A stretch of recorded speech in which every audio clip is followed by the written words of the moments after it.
পরীক্ষা আগামী 12ই ফেব্রুয়ারি থেকে 27শে ফেব্রুয়ারি পর্যন্ত সংগঠিত হবে। মানে এবারে এইচএস এক্সামিনেশন 2026 তিনটে পরীক্ষার একটা টোটাল একটা একসঙ্গে হচ্ছে, যেটা হচ্ছে সেমিস্টার 4, সেমিস্টার 3 সাপ্লিমেন্টারি এবং ওল্ড সিস্টেম যেটা অ্যানুয়াল সিস্টেমের উচ্চ মাধ্যমিক পরীক্ষা। সেমিস্টার 4 এর পরীক্ষার্থীরা সকাল 10টা থেকে দুপুর 12টা পর্যন্ত নির্দিষ্ট কেন্দ্রে পরীক্ষা দেবে।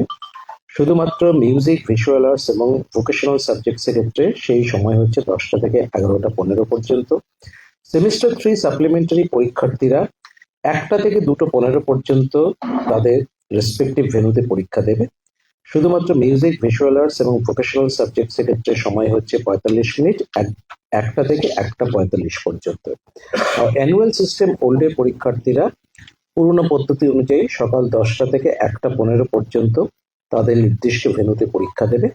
শুধুমাত্র ফিজিক্যাল এডুকেশন মানে পিএইচডি যেটাকে বলা হতো, এছাড়া মিউজিক, ভিজুয়াল আর্টস এবং ভোকেশনাল সাবজেক্টসের ক্ষেত্রে তাদের সময় হচ্ছে 2 ঘন্টা 10টা থেকে 12টা পর্যন্ত।